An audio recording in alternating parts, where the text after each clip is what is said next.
Eshima, votre magazine qui bat au rythme de l'actualité. Retrouvez la nouvelle édition. Exclusivité, évaluation du processus électoral 2018, mission accomplie pour Corneille Nangaa. Le président de la centrale électorale était devant les élus du peuple pour présenter le rapport général du processus électoral qui a conduit à la mise en place des institutions. Un aperçu panoramique, mais aussi un compte-rendu complet de tous les processus électoraux. Désigné par un consensus des confessions religieuses, Corneille Nangaa Yobeluo hérite de l'institution qualifiée de la plus controversée dans l'opinion nationale qu'internationale.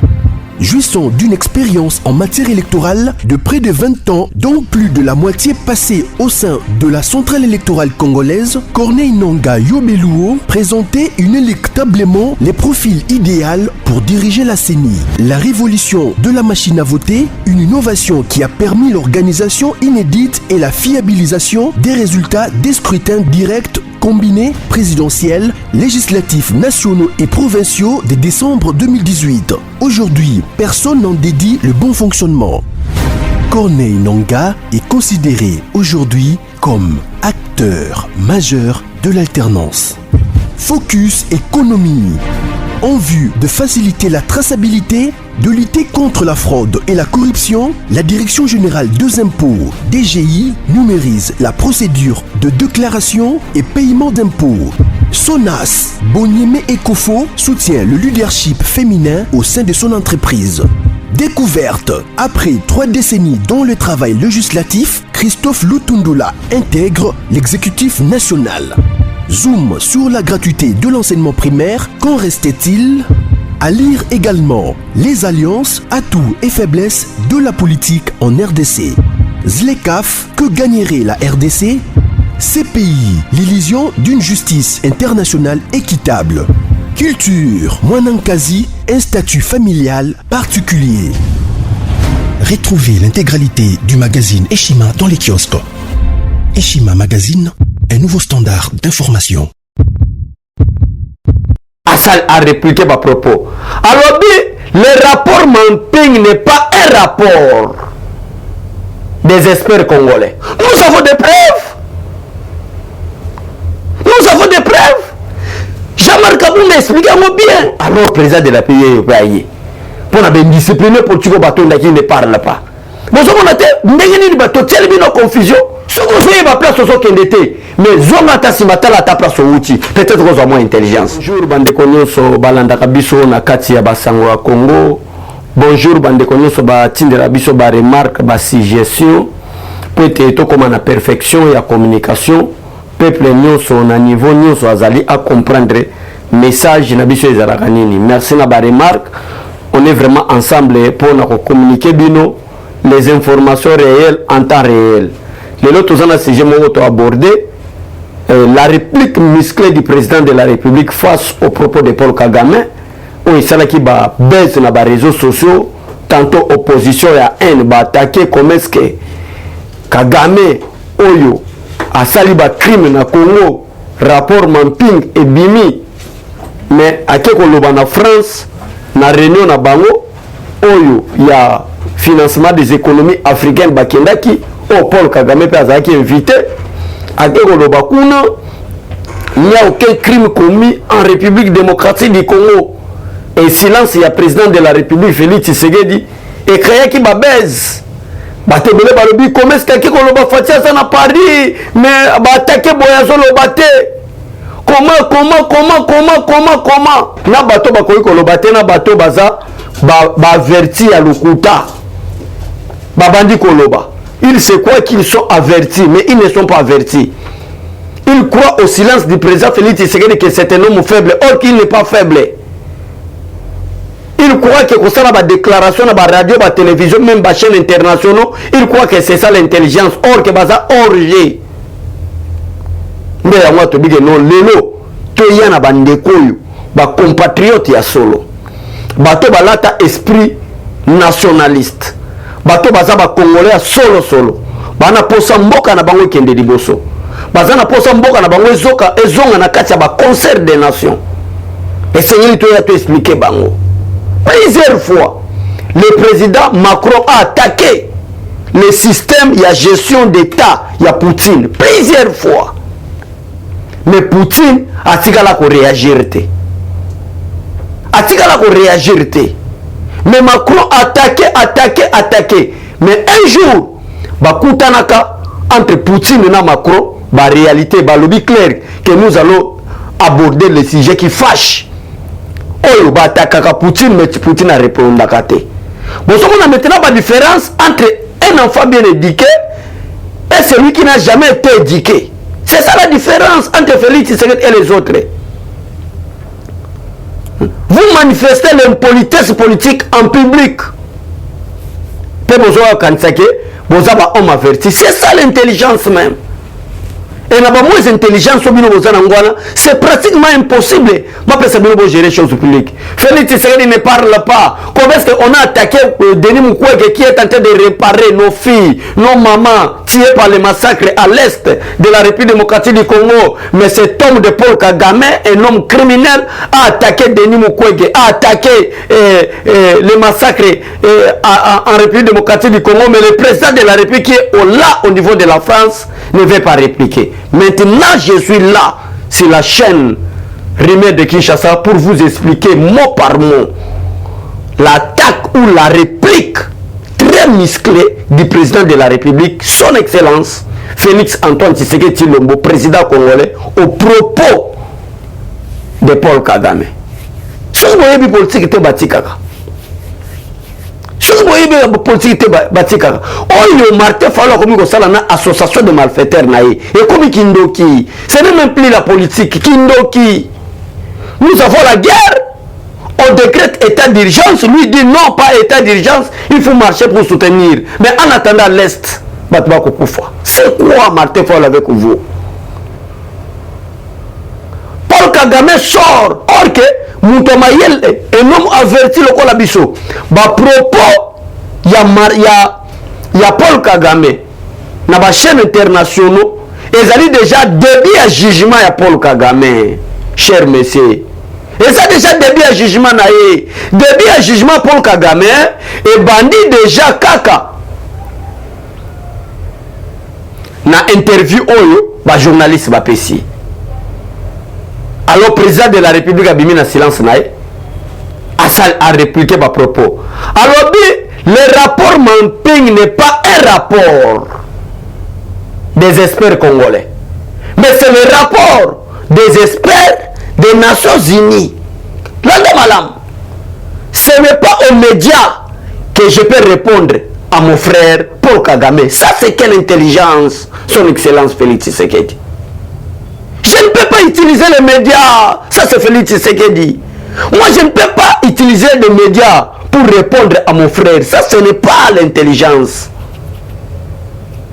Ce n'est pas aux médias. Vous voyez la différence entre association de malfaiteurs avec un papa qui a été bien éduqué comme Félix Tshisekedi. Vous manquez, vous prouvez que vous n'avez jamais eu de parents. Peut-être que vous avez les enfants de la rue. Le coach Bino Bozu et les Garoya ont ça la politique. Parce qu'un homme bien éduqué ne peut pas agir comme ça. Mais Félix ne parle pas. Maintenant, le président Félix Tshisekedi a réagi. Nous avons les actes, nous avons des preuves. Nous avons des preuves. Mais Moutou a pas preuve. Azara n'a tendance sur le sous-souté. Yagoya Kolobake, Ndege Nazaboye, Nazana Posa par exemple, n'a répliqué Moutou. Parce qu'on a déjà des preuves. Nous avons des preuves. Et ma preuve, le président Félix Tshisekedi a répliqué face à ma propos. Il y a Paul Kagame qui est le criminel en République démocratique du Congo. Le président de la République Félix Tshisekedi Tshilombo a répliqué. Alors, ce n'est pas les experts congolais. On doit salir rapport Mamping. Mais ce sont des experts des Nations Unies. On va tangi même na Congo, il y a un officier rwandais. Et dans le début de l'émission, dans le était présence ou soit interview à Paul Kagame, et ça déjà le début du commencement. Il y a jugement à Paul Kagame pour les crimes commis en République démocratique du Congo. Ça, c'est le début.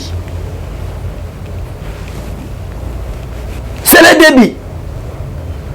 Alors Félix Tshisekedi dit calmement. Comment on peut utiliser les médias? Hein? Vous voyez, est-ce que vous ne comprenez pas que Félix Tshisekedi c'est un homme discipliné? Vous ne comprenez pas que Félix Tshisekedi c'est un homme qui a eu vraiment des parents. On va jouer tant à Bango Kobota Mwana, Koko Lisae, pour enseigner c'est quoi l'éducation. Mais même Paul Kagame c'était rebelle. Où est-ce qu'il a eu l'éducation? C'est pourquoi il profite des médias pour nous expliquer ou soit qu'on se défendre, bah propos naé à l'obaki, à se défendre. Et Jean-Marc Kabou a expliqué en clair pour abattre baza faible en esprit. Alors la posture négationniste du président rwandais face au crime commis en République démocratique du Congo, Jean-Marc Kabou lobby après toi au président de la République à lobby la posture négationniste du président rwandais face au crime commis en République démocratique du Congo est une attitude d'un accusé plaidant non coupable. L'essentiel pour nous les Congolais, c'est l'institution sur base du rapport Mamping d'un tribunal pénal international en République démocratique du Congo, afin que les auteurs de ces crimes commis en République démocratique du Congo, qui qu'ils soient et où qu'ils se trouvent, répondent devant la justice. Nous avons des preuves. Nous avons des preuves. Nous avons des preuves. Jean-Marc Kabou expliquez-moi bien. C'est une attitude d'un plaidant. C'est une attitude d'un accusé plaidant non coupable. Moutou a bombé, moutou a violé, moutou a salimabé, azo se plaider naza innocent. Et cette attitude, oh Jean-Marc a expliqué. Et Félix Tshisekedi n'a pas l'état de cette bassesse. Et d'ailleurs lui-même a bien expliqué pour dire que non, on ne peut pas utiliser les médias pour répondre. Il y a d'autres moyens que je vais voir mon frère Paul Kagame. Voilà un homme diplomate, voilà un homme sage, voilà un homme qu'il faut à la place qu'il faut. Voilà un homme qu'on peut appeler qui peut gérer la chose au public. Voilà un homme. Nous avons des preuves. Combien de fois la Russie a Mandou qui a tiré contre, pas la France seulement, mais tous les pays qui composent l'Union européenne, a Mandou qui a bâché pour attaquer Bango. Si ce n'était pas la présence des États-Unis d'Amérique, mais Mama Kelelo Macron a le bagage à la raté. Mais Poutine n'a jamais réagi afin d'être calme. Félix Tshisekedi a réagi pourquoi? Nous avons les rapports Mamping. Nous avons les rapports de Denis Mukwege, les réparateurs des violences faites aux femmes au parti Est de la République démocratique du Congo par des militaires rwandais, conforme au rapport Mamping des experts des Nations Unies. Vous voulez encore quoi que le président de la République explique? Ça, c'est quelle indiscipline politique. Ça, c'est quel manque de la diplomatie. Ça, c'est quel manque de la sagesse. Manque, il y a ma réflexion. Nakata Bopoza, Martin Fayou. Politique, il y a récupération. Croyez que va réussir. Ok, va réussir. Ne parlez pas comme Félix Tshisekedi, c'est un homme faible. Et Bango Kanisa parlait comme Martin Fayulu, Adolphe Muzito ou soit M. Moussoriano, c'est un homme averti. Mais un homme faible que vous pensez, selon vos conceptions. Maintenant, il est un homme plus fort. T'as la réplique musclée. Rwanda par terre. Paul Kagame par terre. L'essentiel pour nous, ça c'est toujours le président de la République. L'essentiel pour nous, les auteurs de ces crimes commis en République démocratique du Congo, crimes contre l'humanité, crimes de guerre, violences faites aux femmes, même si là où ils se trouvent, à Zalanani, même dans Moganini Aza, l'essentiel pour nous, qu'ils répondent tous devant la justice internationale au Togobenga TPI en République démocratique du Congo. Tribunal pénal international, pas la CPI. c'est un tribunal pénal international où Paul Kagame, Joseph Kabila et les autres députés nationaux, que j'épargne de citer les noms, seront devant la justice. Même Bazana Rwanda Zomona Bazakuna, quel Jamagalobi, qui qu'il soit, ou là où qu'il se trouve, doivent répondre devant la justice parce que nous avons déjà des preuves. Alors, vous avez une président de la République. Bon, alors, président de la République, pour la discipliner pour que bateau qui ne parle pas. Vous ne voyez pas. Docteur Denis Mukwege a été attaqué. Mais comment est-ce que le président Félix Tshisekedi me défend? Oh, vous voyez ce que le président. Je porte Denis Mukwege dans mon cœur. Il a toutes mes affections. Ça, c'est le président de la République. Toutes mes affections. À cause du travail qu'il est en train de faire, de réparer nos mamans qui ont été violées par des militaires rwandais au sol congolais. Alors, Bolingi Soni. Si vous voyez du politique, c'est bon, il y a. Bon, son papier duplicateur. Bon, son bic. Tout le temps, c'est quoi la politique? Il ne faut pas réagir bêtement. Le problème est que vous réagissez bêtement. Donc, il n'y a même pas une différence entre un homme comme vous, tel que vous réagissez là, et un animal. Mais Dieu lui-même a fait la différence là, entre l'homme et l'animal. Cette différence-là se base au niveau de la réflexion. Comment réfléchir pour donner des solutions palpables. Mais comment est-ce que vous réagissez, vous, des faux opposants? Vous réagissez comme des animaux.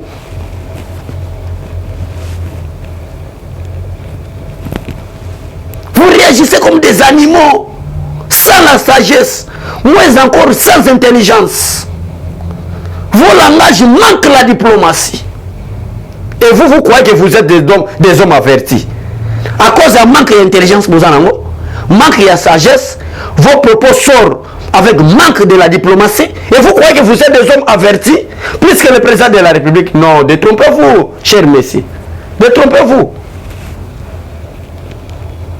Détrompez-vous. Vous avez une confusion. Maintenant, il y a des répliques. Mais yo, par contre, il disait que vous êtes un opposant, vous soutenez Denis Mukwege. Mais Denis Mukwege a été humilié par Paul Kagame dans vos propos. Mais toi, Martin Faladoff, tu étais où? Vous faites la politique de récupération. Même à l'école, on nous a appris. Moutamaye le wana de trichaka. Zobato la qui papier à tricher parce que les bourriques.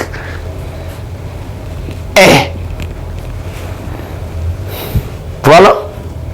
Biso toyaka total sabino politique. Toyaka total sabino. Total sabino c'est quoi la politique? Total sabino c'est quoi l'intelligence politique? Biso toyaka total sabino. Bino batoyo Martin Fayulu kenda kolokota, Martin Fayulu kolokota. Maintenant il y a la réplique musclée du président de la République face aux propos. Est-ce que beaucoup enseigner leader na bino teka changer conception? Beaucoup enseigner.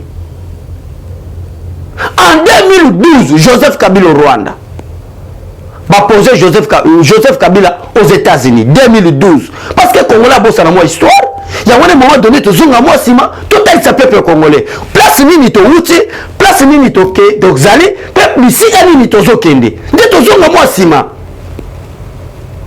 Si vous avez ma place au zokende te, mais zonga ta sima ta place au uti, peut-être que vous avez moins d'intelligence. Si vous avez la place au uti au yebite. La place aux qui doit éviter. Mais vous avez, chers messieurs les opposants, vous êtes où? Vous êtes où? Parce que si vous avez une place aux qui d'été, à toi, il y a une place aux qui n'ont président de la République, ta ministre. Mais il n'y a pas qu'à la place, ça peut t'aider dans la vie pour avoir des paroles très sages, des paroles diplomates, et ton de diplomatie. Qui ont bêtement dans la télévision. Bêtement. Maintenant, il y a des répliques très musclées du président de la République. Et en douceur. Quand le président parle, le président Félix Tshisekedi, il n'y a pas la haine.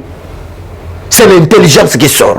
C'est la sagesse qui sort. Et cette intelligence qui sort de la bouche du président Félix Tshisekedi, et cette sagesse, vous sentez vraiment que c'est cette intelligence et de cette sagesse-là que le président de la République appelle ça qu'il n'y a pas Salomon. Il y a œuvre, il y a Ancien Testament, Nouveau Testament, politiquement parlant, à travers Félix Tshisekedi.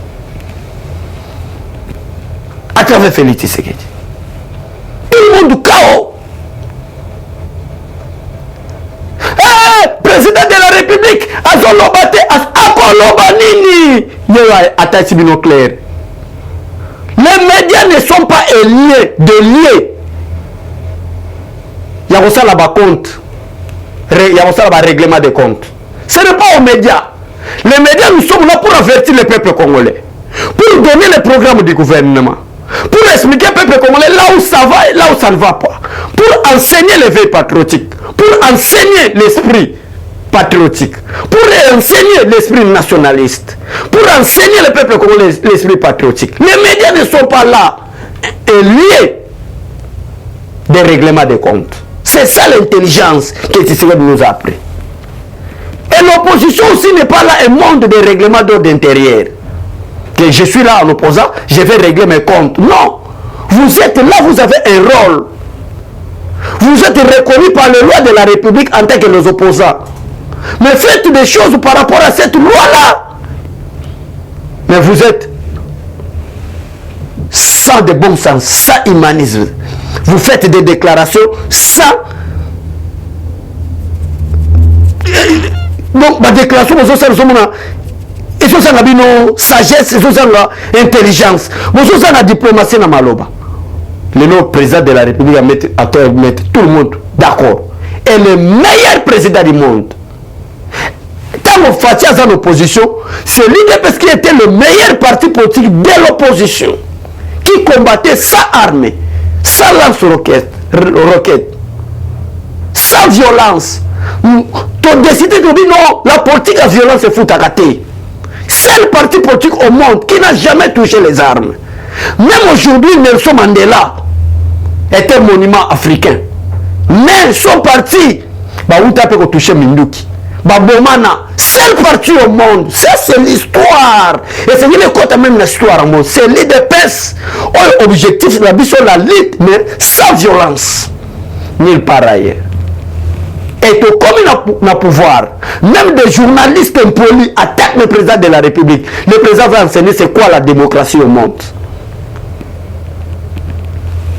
Voilà. Chaque fois qu'on arrive, c'est Rabino. Paul, comment imitez-moi parce que moi j'ai imité Christ. Imitez Félix Tshisekedi pour faire une bonne opposition sans violence, sans haine. Imitez Félix Tshisekedi pour avoir la diplomatie. Parce que même Paul avait imité Christ et Paul demande à ses disciples d'imiter Paul parce que Paul a imité Christ. Vous êtes où, cher messieurs? Voilà. Sabino. Réplique musclée du chef de l'État. Je crois que vous l'avez dit, réplique à chef de l'État. Bon, silence radio, calme coach. À controverser Bino. Bokani Minoko, KO. Parce que vous avez l'opposition de la haine. Merci beaucoup. Na staff technique Yabasangwa Congo. Merci beaucoup. Na boss Nabiso en direct à Londres. Wana na moni bongo Papa Roi Mabi, Maman Élysée, Président Chidito Mouchachino, Prudence Mombo. Chantal Mbouloulou Kadi, Maman Angèle Mpumbu. Mon anniversaire, c'est pour le 6 juin.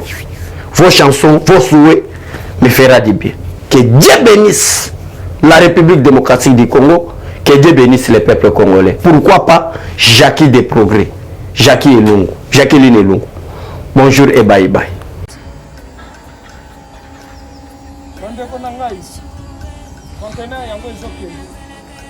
Le 26 mai, le conteneur.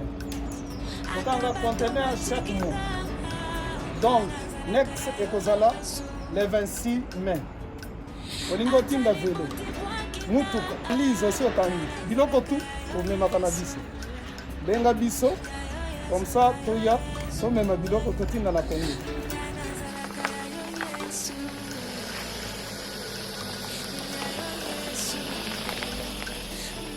Bandeko kari yango oyo touti kozongo ezokende Kinshasa.